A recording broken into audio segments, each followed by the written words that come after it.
Welcome back to another Bailey's Movie Night. I am Jesse Cohen, and joining me from the movie Grease is the actress who played Frenchie, Didi Conn.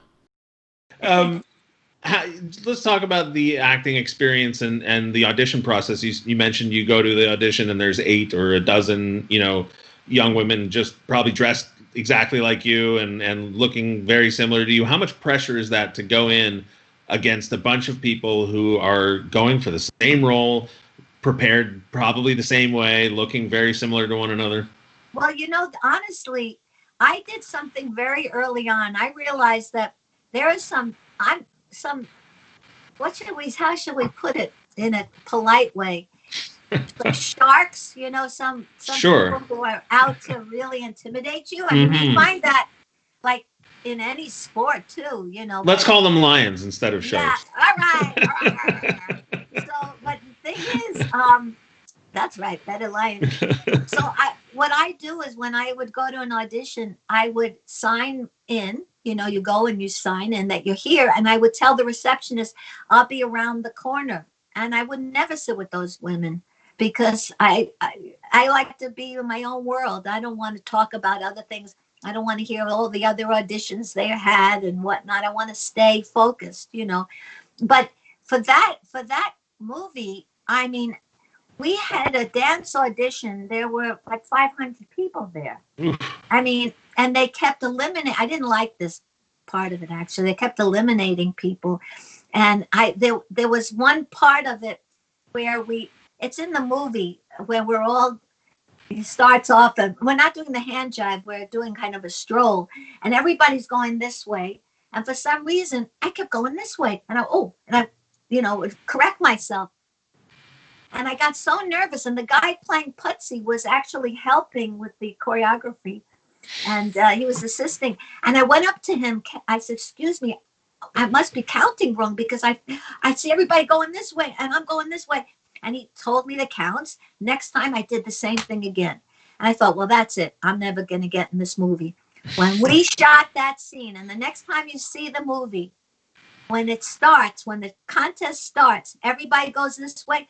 Pat Birch, the choreographer, came up to me and said, "Didi, at the audition, everybody was going that way and you went that way. Do that now." So you never know. You think you screwed up. And I stood out. I stood out, I guess, in a good way. Let's But talk about. that was the genius of Pat Birch, because she choreographed the original Broadway show.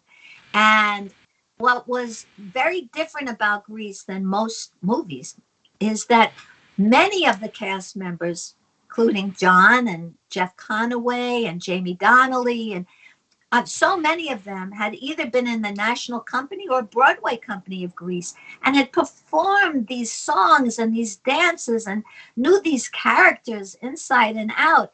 And you don't get that. You do a movie usually. If you have a week rehearsal, that's a lot. So we had 3 weeks, and it gave the time for Olivia and me and Stockard, who hadn't been in it, to kind of get all greasy. So, Bailey, you had a question? All right. Holding up the board. Did you actually have to smoke any of those cigarettes? That's an excellent question. yeah, I did. I did. I had a broken nose at the time, Oh, no. a deviated septum. That's why it only went up one side. How did you break your nose? Oh, God. I broke my nose. How many times? First time I broke my nose, I was in camp when I was 13. I fell off a double-decker bed, Oof. right on my face. Oh, And that was bad. And then I had to wait. I was like 13. I had to wait to get it fixed till I was stopped growing. It was at 16. And this time I was at my drama coach's and I got so excited. He had books and I hit it and a book flew right in my face, just like a puck went right in my nose. goodness. And I really could only breathe through one side. So So that's you why had I quit. you had a drama coach then. At what age did you know you wanted to be an actress? Oh, I was always knew. I was Yeah. always dancing, always making up things. My mom should have been an actress. She ended up being a great mother of 4 children, but always directing community theater, the PTA. She'd usually use my older brother, but I was always around, playing, and yeah, I always knew. Let's talk a little bit about Grease. There's sorry, Bailey, we'll get to that in a second. There's the movie sort of goes back and forth between incredibly grounded, incredibly real moments with, high school students dealing with really difficult issues. And then there's this sort of surrealist element, whether it's Beauty School Dropout or the Grease Lightning number or the ending with the car, floating away. When you were, obviously it was a pre-existing property, but when you guys were making the movie, did you know that you would thread the needle that well and that it would mean so much to so many people for so long? Trust Nope. me, if I had known. There's Ace. All right. Look at that. If I had known it was going to be such a big success, I would have asked for points, Yeah. No, Right. we had no idea. We had no idea.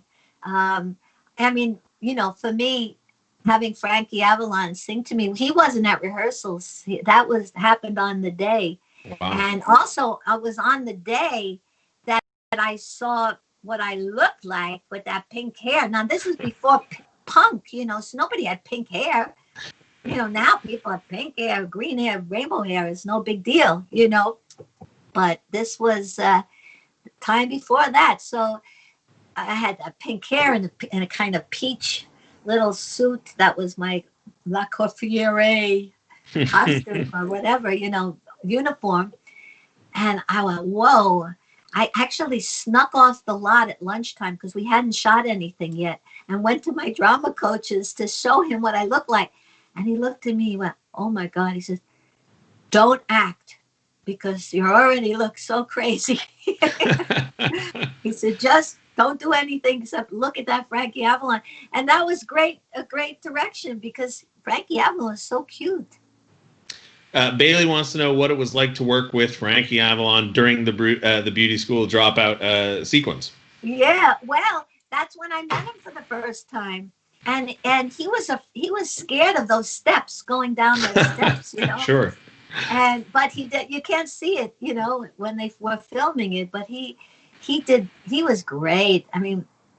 I'm drooling just thinking about him, And the fact that he was singing to me, it was great. It was wonderful. The question I always want to ask people who participate in either iconic roles or huge movies, or sometimes we have, artists or writers or even athletes who play for teams that mean so much to other people. How, over the years, how has your relationship with the character evolved, given how important it is to other people, right? Like, it's you at some level, it's your character, but people incorporate it into their personality. They admire it, they look up to it. It becomes a huge part of people's lives. How does that, impact you? Yeah, I just can't get over it, how each generation discovers it. I think partly because there's a lot of really kind of dirty things there that are. when you see when you're a child, you don't really get. And then you get older and oh my God, that's what the saran wrap he was doing. Or that's what, there's a lot going on there that you don't pick up. And it's a wonderful feeling. I've hosted the sing-along at the Hollywood Bowl about 4 or 5 times for 18,000 people. Wow. And to hear everybody sing along, and on Beauty School Dropout especially, everyone in the audience is given a bag of props. So there's a pom-pom, so when there's cheering, they cheer, and there's a yellow scarf for the beginning of the race. There's a comb, and also there's bubbles. So they blow bubbles when the music, and the whole Hollywood Bowl fills up with bubbles. It's a wonderful feeling. I've thought about, I've been asked about the character. Olivia and I are still very good friends. She had made a movie before that she wasn't happy with. And when she was asked to do this, she said, well, I'd like to do a test because I want to see how I look. And she and John, like, instantly, they had great chemistry, and the test went beautifully, So, I guess Frenchie's just a good friend, and we still are friends. So I walked on the Great Wall of China with her to raise money for her hospital for 8 days. That was Wow. exciting. Yeah. That's amazing. Full disclosure, I saw the movie for the first time 2 years ago. A friend of mine, her name's Kiana. Hello, Kiana, if you're watching this. A huge Grease fan, and I mean, we've known each other since maybe fifth grade. I don't remember how old she was when she first saw the movie, but it was she and her friends would wear the costumes and do the sing along. I mean, they just love the movie. They love everything about it, and I just assumed, okay, this is sort of like a Happy Days, 50s nostalgia thing. And then I went and saw it with her for her 40th birthday. It was in theaters again, and she wore a costume, and I did not. But as you mentioned, there's a ton of stuff in that movie that would have flown right over the heads of kids. But as a 40-year-old watching it, whether it's the line about somebody putting an aspirin in her Coke at a party or something, Bailey hates costumes. Sure you do, Bailey. But I mean, as you mentioned earlier, you were than the characters you were all playing. You must have caught at least the bulk of the rapper. Sure, absolutely. And plus the fact that as I said before, the people who had been in the musical, a lot of the jokes that weren't the screenplay was the musical, but they took some, leeway in that, making big production number out of Beauty School Dropout. The stage version is it's pared down. It's not anything like that. So yeah, no, we made up a lot of things on the spot. In fact, it's funny in the sleepover scene, there was the first shot was a master shot of the whole bedroom, and when I forgot who brings, I think it must have been Rizzo who brings out the wine, and I looked at that and I jumped out. They never did this in rehearsal. I jumped out of the bed and went and closed my bedroom door. Like all of a sudden I was back home in Brooklyn, So that's how far we were into it. We were really just having fun, and sometimes these improvs would go right into the what you see now.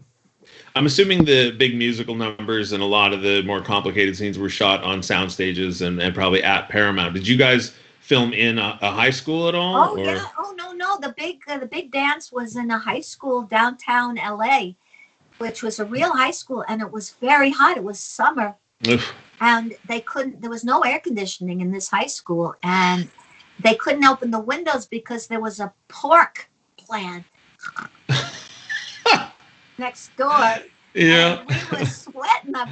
Can't tell, but we were really sweating. In fact, it was my birthday during that week, and I have a picture of the cake, and it's like melted. It's like, oh, happy birthday. It's like, but yeah, no, that was, and Summer Nights was in Venice High School, and the carnival scene was in the high school in North Hollywood. So no, we were in the Grease Lightning was in high school. The Frosty Palace was on a lot, and the bedroom scenes were on a lot. Hopelessly Devoted was in a sound stage. But a lot was done on location. You mentioned walking the Great Wall of China with Olivia Newton-John for her charity, but you yourself have been involved in your own charitable acts. 2008, you were named National Celebrity Spokesperson for Autism Speaks. Yes, yeah. I'm assuming that that cause and those charities are very important to you? Yeah, I have a son who's going to be 28, and he's autistic. And when he was diagnosed, it was in the dark ages, and there weren't resources that were available. And Autism Speaks, if God forbid you get that diagnosis, you go on that website and it gives you every information from doctors, speech therapists, auditory integration, people who can help with all different techniques of drawing out sensory integration, and all kinds of things that are available now that there's expertise in that wasn't available then. So I'm very, very proud to be able to speak about that and, give people that news that they can get what they need and support that they need on the Autism Speaks website. Now, obviously, Frenchie wasn't the only role that you had in your career, but you did go back and reprise the role in Grease 2. real quickly, how was Grease 2 compared to Grease 1? Well, it was funny because I had dropped out of high school, I had to finish up.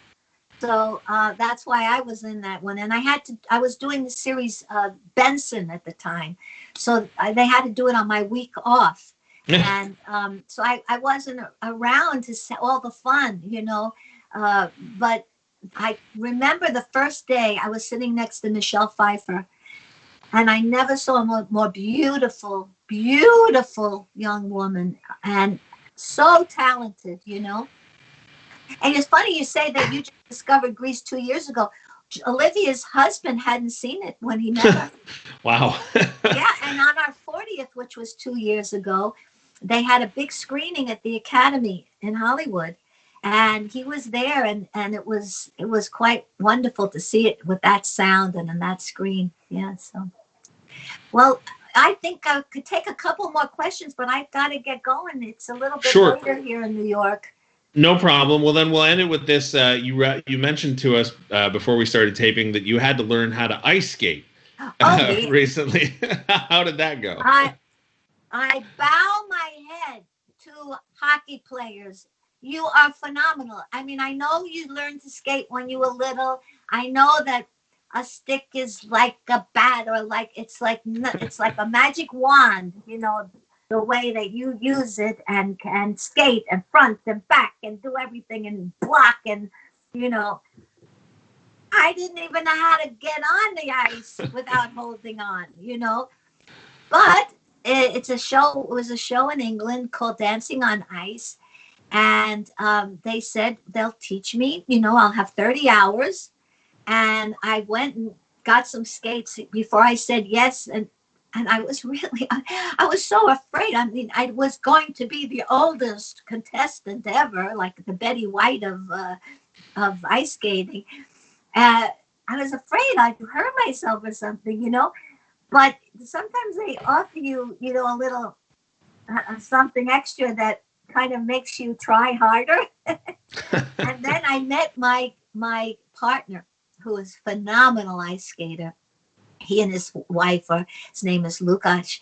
I mean, and I could never have done it without him, because he was so fabulous. He could do everything, and he kept me up. Trust me, he kept me up. But after I finished, I kept it up because it's such great exercise. It makes your legs, it makes your posture. It's really wonderful ice skating. But oh my God. And then I met Rod Gilbert one time. That's my other my idol when I was growing up was Rod Gilbert. And I met him at a fundraiser. I couldn't believe it. Bailey, did you have one final question there before we let you go? That's right. Tell us about your amazing brother for people who don't know him, says Bailey. My amazing brother, I have 3 brothers, and my little brother, Andrew D. Bernstein, some people call him Andy. He's been with the NBA. He's their senior photographer. He's been with the NBA. He's with everything at Staples. He's with you guys. And he is in he's in the Basketball Hall of Fame. So wow. The first photographer to be in that. And he is the sweetest, most wonderful man, husband, and brother. Do you realize that I have known him all his life? We've never had a fight in our whole lives. I can't say that about my other brothers. Sorry. I love them so much too. But he is a doll. He's got the most beautiful wife and children, and my nieces and nephews. My nieces and nephew, there's only one nephew, are the blessings.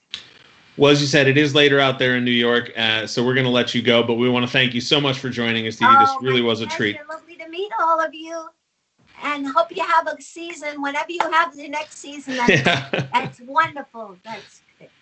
Thank you very much. So thank you for tuning in, Kings fans, or just movie fans in general. For Didi Conn and Bailey, I am Jesse Cohen. We'll see you next week.